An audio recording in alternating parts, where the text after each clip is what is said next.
Assalamualaikum warahmatullahi wabarakatuh. Halo Sobat Podpas, pada episode 8 kali ini, saya Dinda akan menemani Sobat Peradilan semua. Kali ini kita akan membahas topik penting yang berkaitan dengan keadilan gender dan perlindungan hukum, yaitu hak-hak perempuan pasca perceraian menurut hukum di Indonesia. Perlu Sobat Peradilan tahu bahwa perceraian bukan hanya peristiwa hukum pribadi, tetapi juga peristiwa hukum yang menimbulkan akibat dan hak bagi para pihak, khususnya bagi perempuan. Di sini saya tidak sendirian, telah hadir bersama saya seorang hakim pengadilan agama Sukoharjo, yaitu Bapak Burhanuddin Manilet, yang akan menjadi narasumber kita pada kesempatan kali ini. Bagaimana kabarnya Bapak pada hari ini? Alhamdulillah, sehat. Alhamdulillah. Sobat Peradilan, dalam praktiknya perempuan sering berada dalam posisi yang lebih rentan pasca perceraian, baik secara ekonomi, sosial, maupun psikologis. Oleh karena itu, negara hadir melalui perangkat hukum untuk menjamin pemenuhan hak-hak perempuan agar tidak dirugikan setelah berakhirnya ikatan perkawinan. Untuk mengawali pembahasan kita kali ini, menurut Bapak sendiri, mengapa hak-hak perempuan dan anak pasca perceraian masih penting dibahas saat ini? Baik ya. Jadi terkait dengan hak-hak perempuan pasca perceraian, itu dari sisi hukum positif sudah diatur oleh kewenangan melalui jurisprudensi ya. Tapi kita harus paham bahwa kompilasi hukum Islam ataupun Undang-Undang Nomor 1 Tahun 1974 asasnya adalah perlindungan tentang kesetaraan perempuan dan laki-laki dalam sebuah ikatan perkawinan. Bagi Indonesia, kompilasi hukum Islam adalah fikihnya Indonesia dalam perkawinan. Jadi persoalan sepanjang masih ada ikatan perkawinan, maka sepanjang itu juga hak-hak perempuan tetap terjaga dalam regulasi yang dikhususkan. Jadi perlu dipahami bahwa hadirnya kompilasi hukum Islam untuk membackup regulasi tentang perkawinan, yaitu Undang-Undang Nomor 1 Tahun 1974. Untuk menguatkan tentang adanya satu ikatan perkawinan dalam bentuk rumah tangga itu, baik dalam perjalanan maupun pasca setelah adanya sebuah perjalanan sebuah rumah tangga. Nah, dengan demikian maka menjadi pemahaman untuk semua pentingnya regulasi ini untuk mendukung adanya hak siapa dalam undang-undang itu. Secara umum, undang-undang itu mengatur untuk semua rumah tangga bagi hukum positif Indonesia. Nah, secara khusus dirinci dalam kompilasi hukum Islam tentang hak-hak apa saja yang akan menjadi dasar bagi seorang perempuan atau bagi seorang anak dalam hak-haknya berumah tangga ataupun pasca berumah tangga, dalam artian adanya perceraian. Olehnya itu bahwa bagaimana kita mengetahui adanya hak perempuan pasca bercerai itu? Dasar dari perkawinan itu sendiri adalah kesetaraan. Ada hak dan kewajiban yang sama seimbang antara seorang suami dan seorang perempuan. Dan ini harus berjalan sampai usia perkawinan itu matang dan berakhir dalam usia kematian. Bagaimana rumah tangga tidak berakhir dalam usia kematian? Berakhir karena perceraian. Apakah hak itu akan terjamin? Sesuai hukum negara harus terjamin. Apa saja yang menjadi pokok perbincangan kita hari ini? Perkara perdata agama mengkhususkan untuk bagaimana membackup tadi hak-hak perempuan pasca perceraian. Merujuk pada dua regulasi ya, meskipun regulasi ini dari awalnya itu hanya mendukung keistimewaan suami setelah perceraian. Yang pertama kita lihat Pasal 41 Undang-Undang Nomor 1 Tahun 1974. Di situ memang secara tegas menjelaskan bahwa pengadilan dapat mewajibkan suami untuk memberikan hak-hak kepada mantan istrinya. Nah, di sini ada frase pengadilan dapat mewajibkan. Yang perlu kita tahu bahwa hak perempuan itu apa saja pasca perceraian. Yang pertama, hak nafkah idah. Nafkah idah itu tidak terjadi selama masih dalam perkawinan.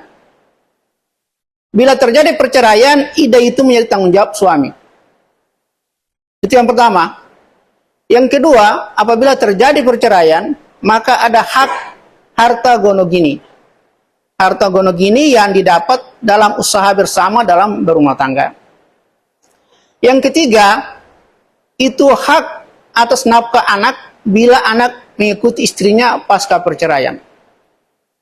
Yang berikutnya lagi adalah hak pelunasan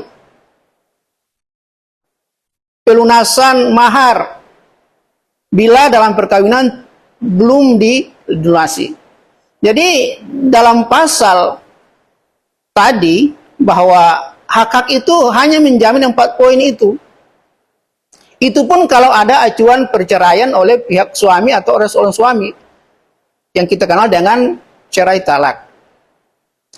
Kemudian di dalam pasal 149 Kompilasi Hukum Islam masih memberikan batasan bagi hak perempuan untuk dijaminkan setelah perceraian. Masih berputar masalah poin yang tadi, yaitu nafkah iddah, kemudian mut'ah, kemudian nafkah anak. Melihat dari 2 pasal ini, sejatinya adalah tidak menguntungkan pihak istri pasca perceraian. Apa bedanya perceraian diajukan oleh suami yang kita kenal dengan cerai talak dengan perceraian diajukan oleh istri atau gugatan cerai?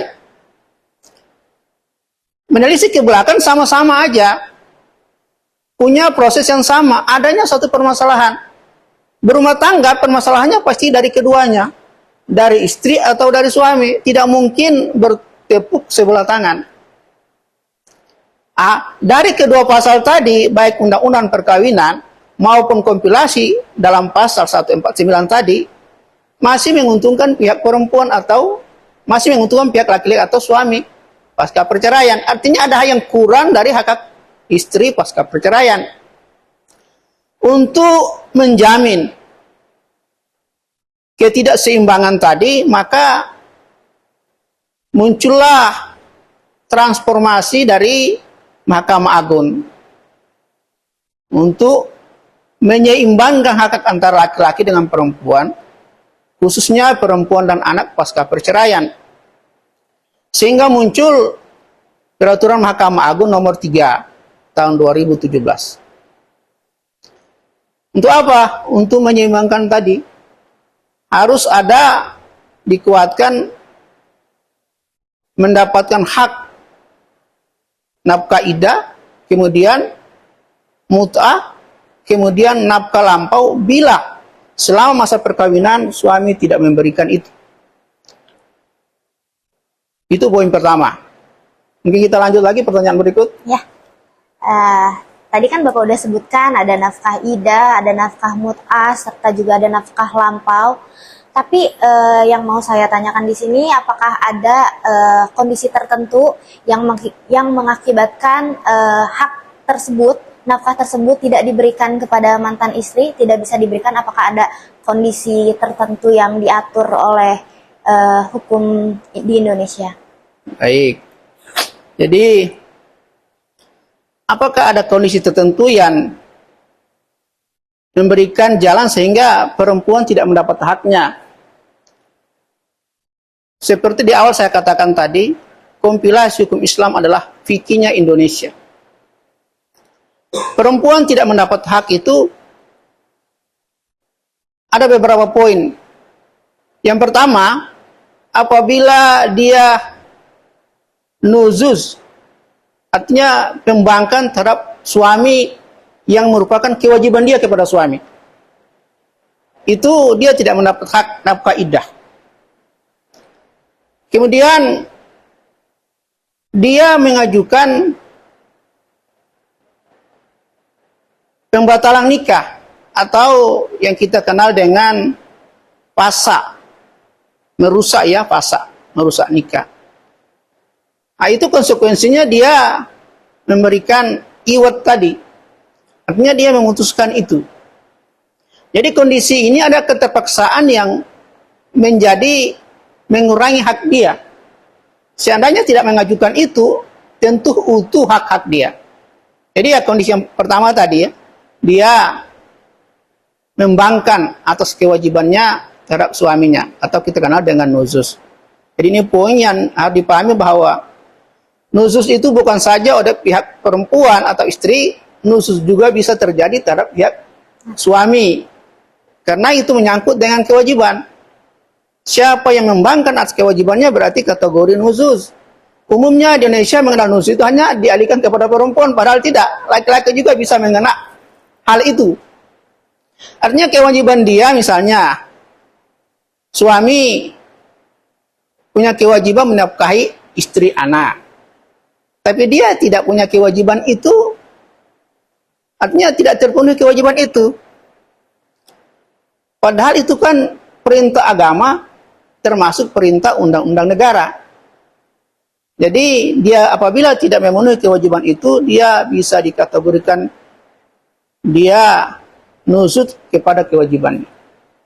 Nah, ini yang belum dipahami secara umum, sehingga seakan-akan di Indonesia ini nuzuz itu hanya dikhususkan untuk perempuan, padahal tidak.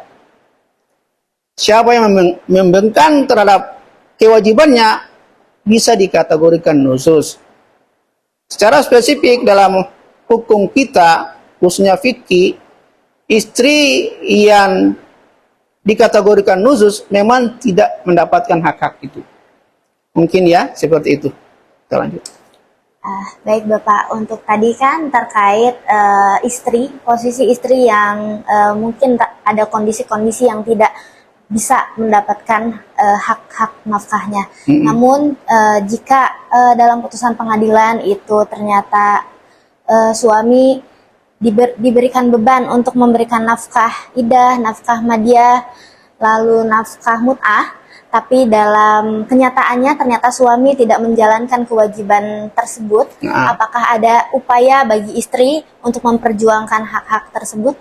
Baik, jadi sebagaimana saya katakan di awal tadi bahwa melalui Mahkamah Agung untuk memenuhi hak perempuan dan anak dalam dua regulasi tadi, Undang-Undang Perkawinan, begitu juga dengan pasal 149 tadi, itu kan saya katakan tadi bahwa belum memenuhi keseimbangan antara hak cerai talak dengan hak cerai gugat. Jadi kebijakan Mahkamah Agung untuk memenuhi itu, maka muncullah tadi saya katakan Peraturan Mahkamah Agung nomor 3 tahun 2017. Tapi ternyata belum memenuhi juga. Maka untuk membackup itu muncul lagi Surat Edaran Mahkamah Agung nomor 3 tahun 2018 tentang pelaksanaan hasil pleno kamar ya. Itu untuk menguatkan, untuk memenuhi hak-hak perempuan tadi agar dipenuhi oleh suami atau mantan suami. Kemudian dilanjutkan lagi dalam bentuk petunjuk umum oleh Dirjen Badilat. Ada suratnya nomor 1669 tahun 2021. Petunjuknya untuk memberikan semacam apa ya, pemberitahuan atau formulir, dan ditempelkan di bagian umum pada saat pendaftaran agar perempuan itu tahu hak-hak apa saja yang wajib diberikan oleh pengadilan. Sehingga kalau kita bandingkan setelah adanya reformasi di Mahkamah Agung dengan masa dulu sebelum munculnya perma itu banyak perempuan tidak tahu haknya mau dituntut. Jadi yang paling terakhir dengan regulasi dari Dirjen Badilat 1669 2021 itu banyak orang baru paham, oh ternyata hak saya ini harus dituntut. Dan itu disampaikan, disosialisasikan sampai pada bagian posbakum. Jadi harus menyediakan itu. Disampaikan, ditawarkan, ini hak kamu yang perlu kamu mintakan atau kamu tuntut.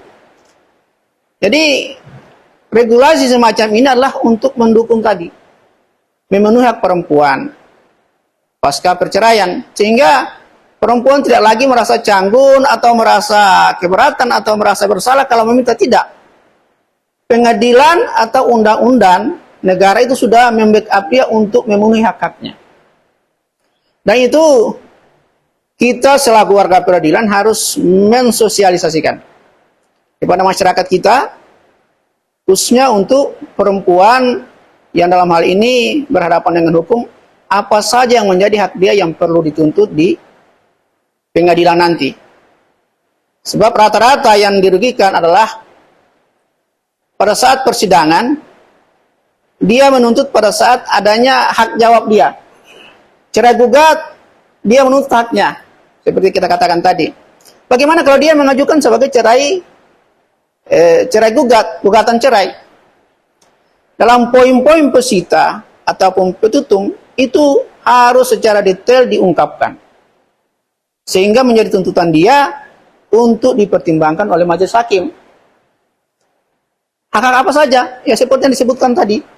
Baik dalam pasal 149 Kompilasi Hukum Islam ataupun dalam pasal 41 tadi Undang-Undang Nomor 1 Tahun 1974. Baik Bapak, pertanyaan terakhir. Bagaimana jika suami dengan sengaja melalaikan kewajibannya yang sudah dituangkan dalam putusan? Apakah pengadilan bisa memberikan solusi terkait hal tersebut? Baik. Jadi, putusan adalah hasil terakhir dalam sebuah proses persidangan. Dan apabila dalam amar putusan itu ada penghukuman yang menjadi kewajiban bagi yang dihukum, terutama suami, maka solusi yang perlu dipahami bahwa perempuan harus dapat mengajukan eksekusi. Jadi meminta kepada pengadilan untuk menjalankan itu. Apa saja? Ya hak-hak dia tadi. Nafkah yang tidak terbayar, atau nafkah anak yang juga tidak terbayar, sehingga menumpuk begitu banyak, dia dapat bermohon kepada pengadilan untuk dilaksanakan eksekusi. Khusus untuk nafkah anak ataupun termasuk hak anak-anak. Jadi, ya solusi yang bisa disampaikan untuk dipahami kepada pihak perempuan seperti itu. Dia punya hak untuk mengajukan eksekusi melalui pengadilan. Mungkin itu ya solusi dari kami untuk bisa dipahami. Baik Pak Burhan, mungkin sebelum saya tutup ada closing statement dari Bapak untuk Sobat Peradilan yang sedang menonton podcast. Baik, warga peradilan dan seluruh masyarakat, kita harus pahami bahwa suami istri memiliki hak yang sama. Sehingga dalam berumah tangga pun, hak yang sama itu harus terpenuhi antara hak dan kewajiban sampai pada berakhirnya rumah tangga. Hak-hak yang terbawa itu terutama untuk perempuan, bahwa hak-hak saudara adalah dilindungi oleh negara, baik dalam undang-undang perkawinan maupun Kompilasi Hukum Islam. Olehnya itu, tuntutlah hak saudara apabila saudara merasa dirugikan, terutama menyangkut dengan hak yang sifatnya nafkah pasca perceraian, bersifat mut'ah sebagai imbalan dalam bentuk uang ataupun benda, atau juga hak saudara atas nafkah anak yang bila anak hidup bersama saudara setelah perceraian.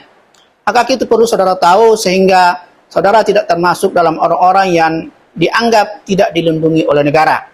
Sekali lagi, percayalah bahwa pengadilan selalu bersama untuk melindungi warganya, baik mereka yang dalam berumah tangga maupun yang sudah bercerai. Pengadilan tetap memberikan perlindungan kepada saudara. Demikian. Baik, mulai sekarang jangan takut dan jangan ragu untuk memperjuangkan hak-hak perempuan dan anak pasca perceraian, karena negara menjamin hak-hak perempuan dan anak sudah diatur dalam hukum di Indonesia. Terima kasih telah menonton podcast kali ini di episode 8 bersama saya, Dinda, dan juga Bapak Burhan bin Manilet selaku Hakim Pengadilan Agama Sukoharjo. Sampai jumpa lagi di podcast selanjutnya. Dadah.